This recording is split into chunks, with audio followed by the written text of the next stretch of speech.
You know, I miss the way YouTube used to be in the old days, so to speak. YouTube used to be a platform where people could just kind of, as a free spirit, just kind of go on and post content of, anything that they thought was interesting. Projects they were working on, or funny videos, or videos of music, or different events. And there was no pressure to try and gather a fan base. There was no pressure to try and make a living or try and earn money off of your videos. There was really no incentive. It was just kind of a platform for people to express themselves. And ever since I started my YouTube channel back in 2012, I've tried to hold true to that. I really have. I don't post videos for attention, despite what some people have tried to tell me. I never did it for a living. I mean, I have been able to make a few bucks off my videos, which is a blessing in and of itself, but I was never in it strictly for that. I put my content out there because I want people to see and understand why I do what I do, why I'm into the hobbies I'm into, and just to let people see who I am, because I feel like I never really had, aside from a few people in my family, I never really had the avenue to, talk about my interests to other people when I was growing up. So that's why I created this channel back in 2012, and to see what, not just YouTube, but see what has happened to all different forms of social media, and see people using social media as a platform that they rely on to make a living, especially since COVID. I mean, you'll hear that from literally anybody, that the world has changed since COVID, and that's definitely true. But to see kind of the direction that the world is heading in now, where everybody relies on social media for everything, I mean, their entire lives revolve around it. I've seen YouTubers, especially, who have gone from, small channels with maybe a couple thousand subscribers and who actually post an interesting content. I've seen them become, celebrities who are kind of, too big for their heads. And this isn't, I'm not talking about every YouTuber out there. I mean, there are lots of good channels out there still, don't get me wrong, but I've seen lots of people kind of get too big for their heads and let the fame and fortune get to them, and then they feel like their YouTube, rather than doing it out of pleasure and enjoyment, it just becomes a job. And every video that they post just seems commercialized. And like I said, I'm not talking about every YouTuber out there or every social media influencer out there, but I'm seeing it happen more and more to a lot of people. And I never tried to push my channel that far. I never wanted to be that kind of person. I've always tried to speak from the heart, make my videos more personal, and not be the guy who's always pointing the camera at himself saying, hey, here's, here I am eating my breakfast for the morning. I mean, at the end of the day, who really wants to see that, I try not to vent too much on social media. It's really not the place for it, but I just kind of want you guys to understand where I'm at. And this is all ultimately the reason why I decided to take a break from social media for so long. I mean, I'm sort of kind of still on hiatus. I have been for the last year and a half, but there's just been a lot of things going on in my life. I've had some, mental health issues that I'm still working through. I changed jobs, which that was a blessing, to say the least. I'm in a better spot now with the job that I have. And I'm also planning a wedding. I'm in the process of planning a wedding to my longtime girlfriend of 12 years. Her and I started dating the same year I started this YouTube channel, actually. And we're tying the knot officially a little over a year from now, about 14 months from now. And there's just been a lot on my mind, I mean, that's, at the end of the day, I don't feel the need to, post everything I do on social media, at least not as much as I used to. I've been active on Facebook still, obviously, but not really on YouTube. And I mean, I do apologize to all my viewers for that. I don't want to let you guys down, but let's be real here. I mean, all the subscribers I got on my channel, the majority of them are from that Peterbilt rescue video I posted 7 years ago. The real, my real fans, I feel like, are my close friends and the people who I still stay in touch with pretty constantly. You guys all know who you are. I like catering to that group. I really try not to be too commercial. So like I said, I don't feel like having to broadcast every single thing that I do in my life, every tractor I buy, every project I work on. It's just not necessary. I don't need people knowing every little thing that goes on in my life. So hopefully you guys understand where I'm coming from. I'm trying to hold on to YouTube and to social media the way it used to be, when it was just simply a platform for people to talk about cool stuff and not, just strive to just have attention. Life gets in the way, people grow up, things change. and the burden of being an adult, you know, comes down on you. We've all had to deal with it. And the last thing I want to have to do, like I said, is broadcast every little thing that happens in my life. So that's kind of where we're at now. But nonetheless, I'm going to try and give you guys an update on what's been going on around here, why the place looks like hell right now, because things are just getting away from me and I feel like I don't have time to do anything anymore. Just kind of let you know what I'm doing with my collection and where my goals are from here as we watch the housing market and look every day for a new place to live. So I guess the last time I really made a shop or fleet update video here at my place was at least a year and a half, probably going on 2 years ago now. I had a Farmall Super AV that I purchased from a local family friend and international collector down in South Jersey. I fixed that tractor up. I had a lot of little issues with it, which you'll run into with those vegetable cultivating tractors, because a lot of them lived hard lives. The front steering bolster and gearbox actually broke in half when I was unloading it at a show one day, so I ended up replacing the entire front end, put a new radiator in it, and it was one of those projects. It went south real quick. It got too expensive, and every time I looked at that tractor or drove it, it just frustrated me. So I ended up trading that tractor, sort of in a freak deal, but I've kind of wanted to steer my collection in the direction of, you know, old specialty vegetable tractors, because growing up in southern New Jersey, all the farmers around me, you know, they were vegetable farmers. That's what my family did for several generations. You know, a lot of families in South Jersey came over from Italy around the turn of the century. They moved either into Philly or South Jersey and began growing tomatoes, asparagus, peppers, and all different kinds of vegetables. That's what my family knew best. And I feel that it's necessary, you know, because of that, I feel it's necessary that my collection should turn in that direction. You know, I started out with garden tractors many years ago, just simply because they were cheaper and easier to store when I was living at my parents' place. But now it's time for me to really get into, you know, to really turn my collection over towards what I want to be collecting. So I'm trying to focus on specialty vegetable tractors, like I said, and every tractor you see here, with the exception of everybody's favorite, the old 210, has come out of New Jersey. Even though I live here in Pennsylvania now, where farm equipment is plentiful, I've tried to make sure that every piece of equipment in my collection came out of New Jersey at some point in its life. So the Farmall Super AV that I had, like I said, that thing just got to be too much of a burden for me. It seemed like more and more things were going wrong with it.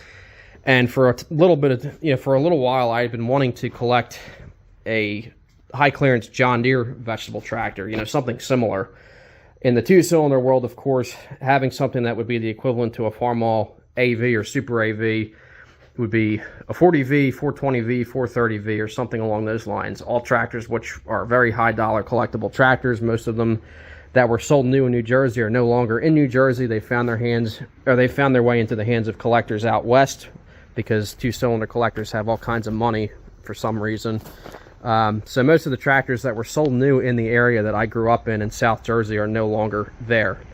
So it was definitely going to be a bit of a challenge, and to find a decent 40V or 40 high crop or 420V or high crop these days, I mean, you're going to be forking out a good chunk of change, 8, 10, 12 grand, if not more, depending on condition. But then I found out that South Jersey kind of had their own little secret with vegetable tractors, especially the John Deeres. Because the Farmall one-row high clearance tractors were such a big seller in my area for the tomato and asparagus growers, of course, John Deere at the time was not the biggest seller on the market. International kind of had the market tied up. So John Deere wanted a piece of that pie. So my local John Deere dealer back then, which would have been South Jersey Implement Company in Swedesboro, New Jersey, they took it upon themselves to build a direct competitor to the Super AV. So they took the, what at that time was the best one-row tractor they had, the Model M, and they converted about 2 dozen of those tractors into a high clearance tractor that would give the AV, Super AV, a run for its money. I call it the MV because it's not a true high crop. I mean, collectors will call them a high crop, but it's really a high clearance. There is a difference. And like I said, they built about 2 dozen of these to compete with the Super AVs. So This one you see here is serial number 43936, and I also have 43934, which at this point is just a chassis, and 43935. So I was fortunate enough to acquire not one, not two, but three of these high clearance M's, all with consecutive serial numbers and all built in my hometown. So it's a neat little piece of home, little slice of home for me. And these are neat because most two-cylinder collectors really didn't even know that these things existed. And it wasn't until word got out about them, 15, 20 years ago, that collectors in other parts of North America started buying them up. So out of roughly 25 of these estimated to be built, I know of only 12 complete units left. And I know of 4 that are still in New Jersey. I know of 2 in Florida, at least 1 more here in Pennsylvania, 1 in New York, and 2 in Canada. So they've definitely gotten around, and I wanted to try and snatch one of these up before they ended up, getting shipped out west or down south like the rest of them. Now, both of these tractors have spent pretty much their entire lives together, and they had been used on a small hobby farm outside of Vineland, New Jersey, kind of out in the Pine Barrens, by a small hobby farmer who cultivated 2.5 acres of okra and tomatoes with them. And from what I understand, talking to neighboring farms who knew the fellow, he's passed away now, so I had to do a little bit of searching to find them, but he had them for the better part of 50 years, and these tractors have always lived together. And he actually had a third one that got scrapped when he passed away. His kids started scrapping stuff out of his estate, but these 2 tractors survived, and the guy's neighbor who owned the farm next door ended up buying them out of the estate and kept them together. And I had heard rumors that these tractors were down in the area, so I started asking around, pulling strings, talking to different farmers. And needless to say, I was able to find both of them. This one here was sitting inside of a truck body that was placed on the ground, so it was at least kept out of the elements. The other one, the chassis that you see sitting out there in the stones, was sitting outside in the woods, exposed to the elements, and it was kind of just a bare carcass. So my plan was to take both tractors and build one good one, and obviously when it comes to something this obscure, it's going to take a little bit of patience to find all the pieces you need to make it work. And the farmer who had them was looking for another tractor to cultivate tomatoes with at the time, and I was kind of burned out on my Super AV, so I worked out a trade deal with him, and he got the Super AV, and in exchange I got these 2 high crop M's. And this one you see here was a complete tractor. The guy had been using it. It was parked about 8 years prior to me finding it, so it needed a little bit of work, but I was able to get it running again. It had a lot of issues though. I later found out I had a new clutch put in it because the clutch was gone, and then I later found out that the block was cracked, which was why I was mixing coolant with the oil. And not only that, but the rod and main bearings were scored pretty bad, so it had lived a hard life, and that's how it got to where you see it now. My goal was to try and restore, or unrestore it, I should say, because the previous owner who passed away gave it a crappy farmer paint job with the wrong shade of green. It was this awful, like, off-green teal color that you see here, so I tried to strip as much of that as I could and replace sheet metal with nice original paint sheet metal wherever I could. But once I found that the engine block was cracked, ever since then, I've been just trying to find another engine for it. And then not long after I pulled the engine out of the other one, I happened to come across the 3rd consecutive serial number to the other 2. This is 43935, and this one was down near the Jersey Shore. It actually lived on the bay. I just picked this one up about 3 weeks ago, and it came from another small hobby farm. The guy's brother-in-law had it for most of its life. I think he said the brother-in-law's father, so his father-in-law bought it brand new from the dealer in Swedesboro that built them, and he cultivated tomatoes with it for many, many years. And then it sat in his barn for about 20 years as the guy got sick, and once he passed away, the brother-in-law got it. He dragged it out, so it sat outside for about a year or 2. It was sitting in the weeds when I first saw it. We had to get it running, put some fuel in it, put a battery in it, and sand the points. Pulled it around the yard a couple times, and it did eventually fire up. And I've just been, of course, I made him a deal right there on the spot, because how cool is that to have 3 with consecutive serial numbers? 3 of the roughly 12 that are still known to be in existence, 12 complete tractors that are still known to be around. So I've been working through it slowly, just kind of tuning it up, changing the fluids, really going over it. Someday it will get restored, but you know, not anytime soon. It's really not in bad shape. I mean, the salty sea air, like many things on the Jersey Shore, is kind of taking its toll on the paint.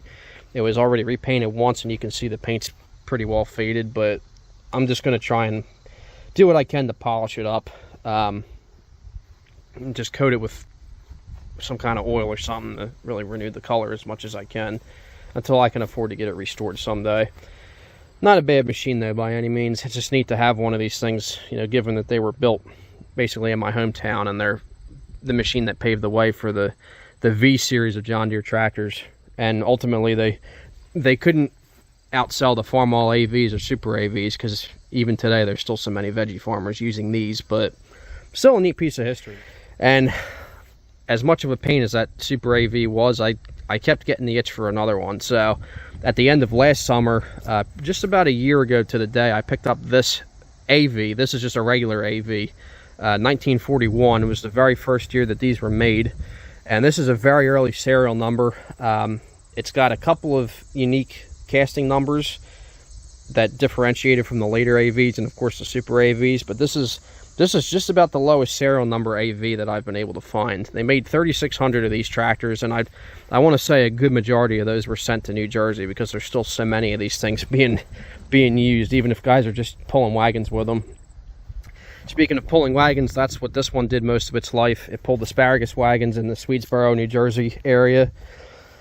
And it definitely shows. I mean, if you can tell, that drawbar has seen better days, but that's just a sign that they pulled overloaded wagons with it a little too much.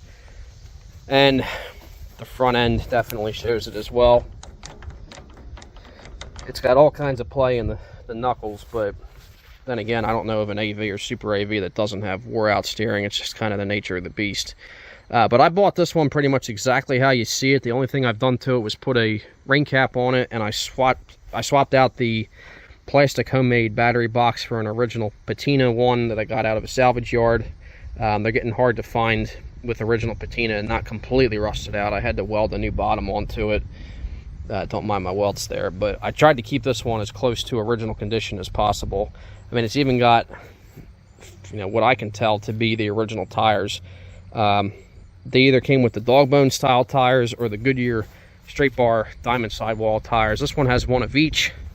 I don't know if maybe it was just a shortage of tires at that time or what, but both of them are technically correct for an original tractor. So it could be, you know, I could buy a second one of either tire and it would be okay if I was looking for a match. This one, like I said, I haven't really done much to it. It's still wired up for 6 volt. The starter was pretty weak when I got it. I had the local shop rebuild it, and it's still just as weak. So, hooray, 6 volt. Also had the carburetor rebuilt because it runs a little rough, and it didn't make a lick of difference. So, I think it probably needs a valve adjustment, because this thing's got to have God knows how many hours, probably 10,000 hours on it, I would say. I mean, that's not too wild of a guess. A lot of these tractors, they just, you know, they were run every single day for so many years. This one cultivated asparagus rows early on in its life, and then, like I said, later on it was used for pulling wagons. And the guy I bought it from had a pull behind, like a 5-foot brush hog that he used it with, which, using a high clearance tractor for that kind of work is kind of fitting for straddling, you know, brush, but he didn't really have much of a use for it anymore. I picked it up pretty cheap just to have it, and I've had it at a few shows, and it actually does get quite a bit of attention, even compared to the newer restored Farmalls, because people love original patina. And this, for the most part, is pretty straight. These are getting very hard to find with sheet metal that's straight. I mean, it's got a couple little dents here that could be straightened out, but the rest of the grill is almost perfect. The hood's almost perfect, and it will start and run. I got the battery on a charger right now, and it actually starts easier with the hand crank, if you'd believe it. Once again, hooray, 6 volt.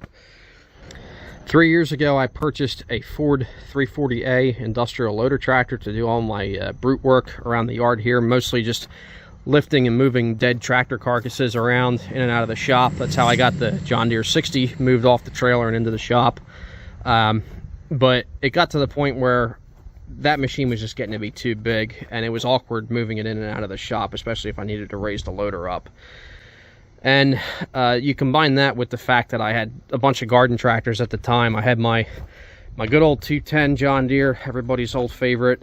I had my 782 Cub Cadet that I custom built, my 318, and my 2072 Super Cub Cadet with the Onan engine. I've also had a couple other garden tractors since then. For a short time, I had a Wheelhorse 416 that I got from a local guy here. I had a John Deere 110 round fender that came from my home dealership in Jersey as well. I sat on that for a year, didn't do a damn thing with it. And I had a New Holland S12. Just little stuff to kind of keep the garage full.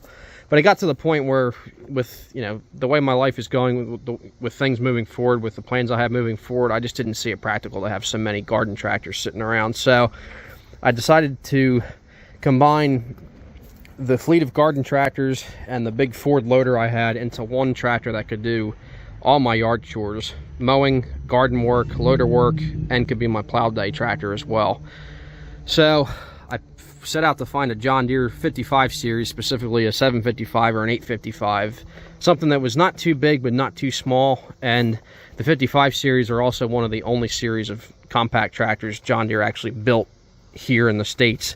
The 50 series, the 70 and 90 series, and the 4100, 2210, that whole generation were built by Yanmar in Japan. But the 55 series were built in Horicon, Wisconsin. So I wanted to find a 55, and I came across this. Actually, first I came across a 655. I bought that sight unseen at a local auction, and that turned out to be a massive mistake. The 655 is basically just a 332 on steroids, and that tractor that I bought, it ran and drove at the time I got it, but somebody before me turned off the injection pump, so I think the engine, the damage had already been done because of it. I mean, they had the thing maxed out. It would just roll coal no matter what you did. But it came with a 50-inch deck, a homemade loader with a 4-in-1 bucket, and a whole bunch of attachments. And less than a month after I got that tractor home, I had issues with it getting air in the fuel system. It wouldn't start. I had to keep bleeding the system out, because those of you guys who know Yanmars know that they are a pain to bleed out, to get the air out of the system. And one day I went to start it. I tried mowing the yard with it. It started bogging down, smoking real bad like a locomotive, and it shut off, and I could not get it to start again, no matter how many times I bled the system out, did a compression check. I even had the injection pump looked over by a local diesel shop just up the road from me here, and they said everything looked okay. So I don't know if it, I don't honestly know to this day what happened to it. I really don't know, but it would just crank and crank and crank. I could not get the thing to run.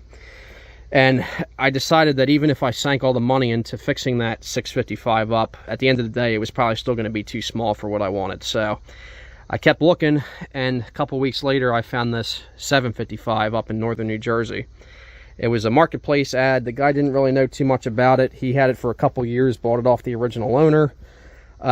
It came with the Model 70 loader that you see sitting back here, which is the main reason I bought it. It came with the loader, and it came with a factory John Deere 3-point hitch weight box, and of course a 60-inch deck. And honestly, I picked up the whole package for a fraction of the cost of a 430 with all these same attachments. And at the end of the day, it's a much more useful machine than a 430 also. The 755 has the same engine as a 430, but it's a little bit beefier. Obviously, it's got the heavier rear in it, 540 PTO, ROPS, and just about everything I need. This one's only 2-wheel drive. I mean, a lot of them came equipped with 4-wheel drive, but I have not found the need for 4-wheel drive with anything that I'm doing around here. So until that day comes, I'm, you know, perfectly happy with this thing. It's a little bit rough. It's a 1986 model, which is the first year they were made. So there was a couple of little design flaws, I guess you could say, that they changed later on in production. Namely the front mounted fuel tank, which I think is a horrible design. They moved it to midship later on in production. But overall, I mean, I'm very impressed with this thing. It's never really let me down. I've had a couple of little quirks I needed to iron out with it. Mostly just wear and tear items. I mean, it is 40 years old. It's got 753 original hours, which may seem hard to believe because so many of these had hour meters fail over the years, but this one I think was mostly just used for loader work, because the joystick is pretty well wore out, but everything else on it is actually very tight. And it's got nice original patina. Everything's kind of faded to that like darker green that you see on the pre-powder coat models. Another nice thing about having a pre-1988 tractor is they're still painted. They don't have powder coat. Like I said, I've just been fixing a lot of the little quirks with it. It was hard to start in the cold. I had to replace the glow plug relay. Some of the fuel lines were dry rotted, so I went through and replaced them all. I went through, cleaned the cooling system out.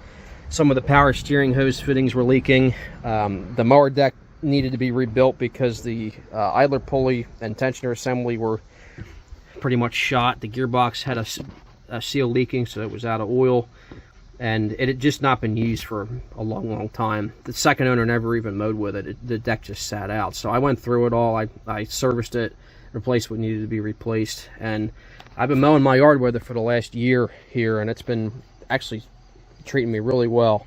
I picked up this number 30 John Deere one bottom plow about a year ago from a local guy. 16-inch bottom, which is actually a little bit bigger than what a 755 is rated to handle. But if I can find a number 25 plow, I'd be willing to trade somebody straight up. These John Deere built 3-point plows are getting harder and harder to find, and I kind of like the way that they're designed. They don't clog up like a Brindley plow will, and it's actually a nice little upgrade from having a Brindley plow behind a garden tractor.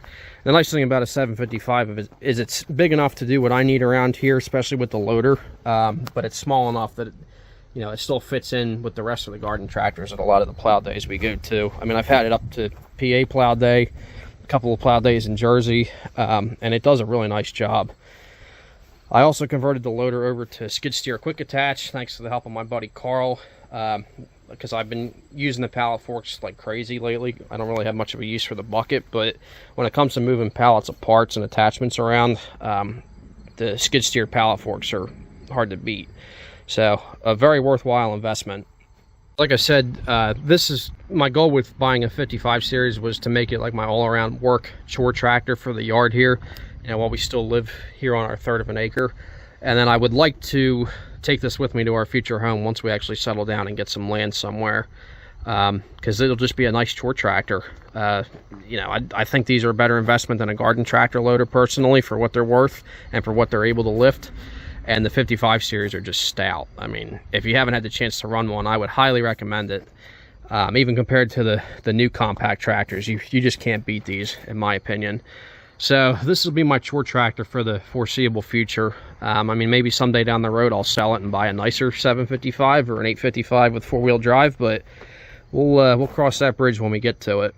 You may remember I had a John Deere 330 diesel garden tractor. This ultimately replaced that, and oddly enough, I traded that tractor, that 330. I ended up trading that for a 318 and a snap-on toolbox. And the 318 I posted a video of with the 782 a little over a year ago. That tractor ended up having a bunch of issues. The frame was cracked around the power steering cylinder mount, like a lot of them are, and the Onan engine, the flyball spacer, had grenaded, so the governor was basically idle or beyond wide open throttle. There was no in between. So for the time and effort it would have taken to fix everything up, I just decided to part it out, and that's what you see here. There is good money to part these tractors out. There's always going to be demand for parts for them, and at the end of the day, some need to die so that others can live. So that's where this one ended up. I didn't really have it for too long before I tore it down for parts, but even still, a year and a half after the fact, I'm still selling parts off of it. So there's always going to be a market. And that's the last garden tractor that I've owned here recently. I will get my hands on another 318 someday, but yeah, that one just had to go. Like I said, I traded the 330 for a 318 and the snap-on toolbox. I parted out the 318 and then I was stuck with the snap-on toolbox, and I already have a very nice snap-on toolbox that I inherited from a family member, so I didn't need two of them. And at the time, I guess there just wasn't much of a market, so rather than leave the toolbox sit in my shop for half a year, I worked out a trade deal with a collector in South Jersey, and I picked up a Farmall H vegetable tractor, which had a single front wheel and the extra long 100-inch axles. And my thinking with buying that was that way I could have my 520, my grandfather's 520 with a single front and long axles, and then have a farmall set up similarly. And my goal was to have my girlfriend, now my fiance, run that H, but we never really had a chance to bring it to any shows. And truthfully, I mean, there were so many farmall H's built, it didn't seem like anything too exciting. So I set out to look for another 2-cylinder tractor to replace it. And a couple months after I had listed the H for sale, I came across an ad for this John Deere 50 you see here. Now, if you remember from summer of 2023, I had set out to look for my grandfather's John Deere 50 vegetable tractor that he farmed with many years ago. And I had driven all over New Jersey trying to find it. I found about a dozen and a half other 50 vegetable tractors with single front wheels and long axles that were similar but not exactly the same. And I kind of given up on the search, but at this point, you know, I had this H. I wasn't really, I kind of lost interest in it. I was feeling pretty burned out, and I still wanted a 50, whether it was my grandfather's or not. And around that time, this one popped up in the Lancaster Farming newspaper classifieds in Chester County, Pennsylvania. And it had the guy mentioned that it had a single front wheel, so I had him send me some pictures of it. And sure enough, wouldn't you know, it also had 42-inch rear wheels and long axles. And I asked him to send me a picture of the dealer sticker. It said South Jersey Implement Company, Swedesboro, New Jersey, my hometown dealership. Now, I've only been able to find 2 other tractors in addition to this one that actually still have their original South Jersey Implement dealer stickers on them. So that pretty much sealed the deal for me. I mean, regardless of condition, I just had to have this tractor, because that would now make 6 tractors in my collection that were all sold from South Jersey Implement Company. And again, I've been looking for my grandfather's 50 vegetable. This is not his tractor. His tractor had 38-inch rears instead of 42s. But I figured for the time being, this is probably about as close as I'm going to get. So I took it for what it was worth. I sold the H to a local guy who was going to use it for hay, and then I turned around that very same day and I went and picked this thing up. And of course, not long after I got it, I found that it had some issues. The guy who had it was just a collector. He didn't really use it much. It just sat in his barn. He did give me 15 years worth of receipts with it for every part that he had purchased for it, and it came with all the manuals as well. But the more I ran it, I noticed the temperature gauge would creep up all the way to the hot side. And upon further investigation, after flushing out the cooling system, I found that there was a hole in the radiator, and it just pisses all the coolant out. So needless to say, this thing is due for a new radiator. I have one lined up. I just have to go over to the guy's house and put it in. This is an early 50. It's a 1953. It's actually one of the first 1500 built, and one of the very first of a group of 7 vegetable 50s that were shipped to the Swedesboro dealership when they first came out. So the dealer in Swedesboro ordered 7 of them when they first came out, and then they spent the next 3 or 4 years actually trying to sell those tractors. And then in 1956, when they were phasing them out, replacing them with the 520, they ordered another round of 50s and sold all those tractors. But I still have not been able to find my grandfather's 50. I mean, I'm always actively looking, but for the time being, this will suffice. I'll get a new radiator put in it, and then my goal is to let this be the fiance's parade tractor, so that way she can have a 2-cylinder to drive as well. And I would also like to use this for plow days and other events, so I don't have to get the 520 dirty or get that scratched up. So once I get a radiator in it, we'll go from there. I'm going to hook it to my 2-bottom John Deere plow that was my grandfather's. I think that'll be a nice match for this size tractor. And it should be a head turner, it shows, because around here, especially in Pennsylvania, you don't see this wheel combo very much. And 50s aren't really a rare or collectible tractor by any means, but to see one with the 42-inch rears and long axles is sort of kind of unique. And like I said, that dealer sticker sealed the deal for me. So we'll get her fixed up, and I think it'll be a nice little work tractor for the time being until I get the 60 restored. Speaking of the 60, I'm sure people have been asking how progress is coming along with that. The truth is, there has been no progress for the last year and a half, roughly. It got to the point where I got the entire main case stripped down, as you can see here. I had to build this jig to actually wedge a bottle jack in there to separate it from the rear half, the rear axle housing. And that one, that was putting up a pretty good fight, because I was able to get one axle shaft out, but not the other one. And then I was not able to separate the one wheel hub from the axle, and short of dropping it from a 100-foot building on its end, I'm not really sure what else to try at this point. I've tried heating it, I've tried penetrating oil, I've tried wax, I've used, the wheel wedges. I've tried to use a piece of pipe to beat the wedges out, and I still cannot get that wheel to free up on the axle shaft. So I'll have to come up with another solution for that. And around the time I got it stripped down to this point, I started my new job. So all my energy and time had to go towards that, and the whole restoration has just been put on hold. Also combined with the fact that after a little bit of a dispute with my neighbor who rents the apartment to the right side of my house there, the attached unit. Of course, he is entitled to his side of the bay of the garage here. He's entitled to one bay. I'm entitled to another. I've always tried to honor that, but it got to the point where he needed to start storing stuff in here. So I willingly gave up the bay that I was using to work on the 60 for the time being. So still trying to figure out a plan there. I mean, I think, if he moves out in a couple years, obviously I'll try and take the bay over again. I also thought about putting this thing in a storage unit for the time being, or putting one of the other tractors in a storage unit just to have more space, but still trying to come up with a plan there. So I don't know if at this point I have it stripped down almost completely, as you see. I don't know if I'm going to be able to finish the restoration myself here, or if I'm going to have to outsource it to a local shop. The good thing about living in Lancaster County, Pennsylvania, is there's tons of knowledgeable two-cylinder repair guys in the area, and some very well-known restorers. So if worse comes to worse, since I want this done the right way, I might take it to one of those shops, just have them finish it up for me. But I did half the work disassembling it. It just needs to be completely gone through and, cleaned up and started again from the ground up. So that project is on hold until I come up with a better game plan. And what's probably my personal favorite out of the collection, the good old 520 that was my grandfather's. This tractor obviously is not going anywhere. It's actually been living in my uncle's shop on the farm in South Jersey for the last 3 or 4 months. Just been keeping it down there for the summer because I've kind of taken on the show circuit down there. Got to bring the tractor back to where it came from originally.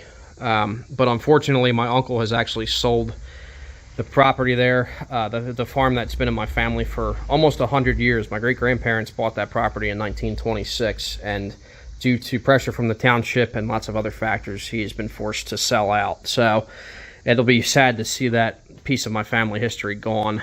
But needless to say, I lost my storage space there. So brought the 520 back up here. Obviously, it's living inside. It will always stay inside. But I had to get all my other stuff out of there too. So all the attachments I was keeping at my uncle's place, I had to drag those down to my parents' house and find a spot in the woods to park them in the lane beside the house. So needless to say, things have just been kind of a cluster. And to see another piece of my family history lost to time and to development in southern New Jersey is just very disheartening.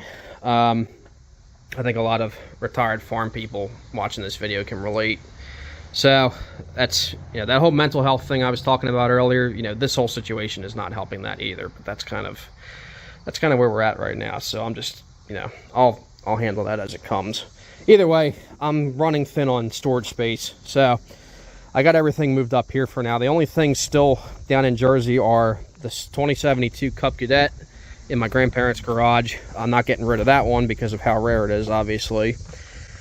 The old 210 usually lives down there year-round, but I have it loaded up here to bring to the Nittany show up in State College next weekend, per request of my friend Corey. This tractor doesn't really get around too much anymore, so I try to bring it out on the show circuit every couple years at least. I think this will be the first time in 2 years it's really been out. And it still needs some work. I recovered the seat a couple years ago, and the seat trim is falling off, so I got to redo that. I keep losing the plastic covers that go over the shifter because that was a horrible design on John Deere's part, so I'm going to have a steel one made up in its place. And it needs some other work, little stuff here and there, but it's a good little tractor when I need it. It always starts right up, and it was my first one, so can't get rid of it. The John Deere 60 parts tractor and the Ford 4000, that was my grandfather's, those are still living down in Jersey as well. Those are sitting in the lane next to my parents' house, waiting for, well, the 60 is waiting to get torn down into parts to finish my other one that's here, and the 4000 is waiting to get restored, which someday when I've got 20 grand sitting around, that will happen, but for now it can just sit. I mean, that's pretty much it with the fleet. That's kind of where I'm at right now. You do see I am rocking a gooseneck trailer. This is actually the second gooseneck I've owned. The first one was a Hudson that I bought pretty cheap off of a friend of mine. I used it a couple times and quickly found that it wasn't ideal for loading vegetable, tricycle tractors, because it had a 3-foot dovetail and it only had one jack in the front, which I wasn't really crazy about. So I ran that for a couple months, sold it, and I picked up this 2015 PJ gooseneck off my buddy Liam, Cunningham's Cadets on YouTube. I drove up to Massachusetts and picked it up all in one day, and it needs some work. I mean, it's not perfect. It is 10 years old. It's going to need a set of brakes and wheel bearings at some point, and the biggest thing I'm up against right now is replacing the deck boards. That's going to be a winter project once the shows kind of wind down and I can find time to pull it in the shop, replace the wood boards.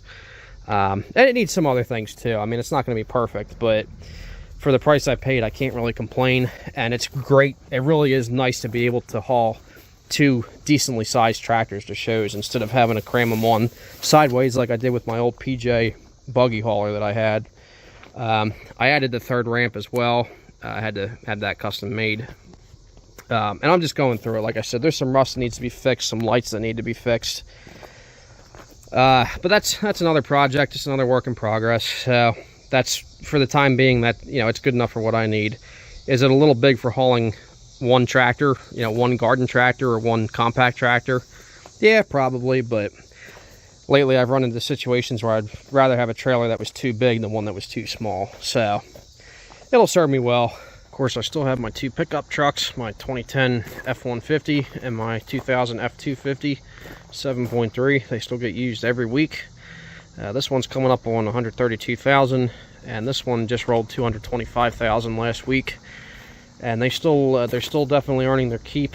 You'll have to pardon the fact that they both look filthy right now. I try to keep them clean, but with the silt on the Lancaster County roads and the fact that I'm driving into every single local show, getting them covered in dust and dirt every week, it's bound to happen. So they're still earning their keep. Like I said, I'm not planning to take them anywhere or send them down the road or anything. I just had new leaf springs and shocks put on the front of the Super Duty last week, and it's still got some issues to work out with it. I got to put new rear shocks on it. I go through the fuel system because the float in the tank is stuck. It's not giving me the right reading on the gauge, and just some other little odds and ends. I mean, it's to be expected for a 26-year-old truck, but it still earns your keep, and it actually makes a great daily driver too. You can't really beat getting 20 miles to the gallon commuting to work 44 miles every day. So well, I plan to hang on to both of these rigs for as long as I can. So what you see here is, with any luck, what I'm planning to run for the foreseeable future, and I'm hoping a lot of this stuff will carry over to my next house, because her and I are hoping to move out of here in the next couple years or so. So we'll see what happens, but that's kind of where we're at with everything right now. I mean, I know it's been a long time since I bothered to make a video for my YouTube channel. It's just, life's gotten in the way, and burnout is a very real thing. Mental health is also a very real thing, and I just needed a break. This isn't saying that I'm coming back regularly, at least not posting as much as I used to on YouTube. I mean, I'll still make videos as time allows, but just need everybody to understand that life does get in the way, and I have some other priorities that are a little more important, but I haven't forgotten about you guys. So thanks for hanging with me so long, and appreciate all my loyal followers, subscribers, that the ones that actually do watch my videos and actually are here for this kind of content, and not just because of a Peterbilt 359 video. And thanks for all the support over the years. We'll see what happens from here, and we'll see what direction life heads us in next. So thank you all for watching, and hope you have a good Labor Day holiday and a good Labor Day weekend.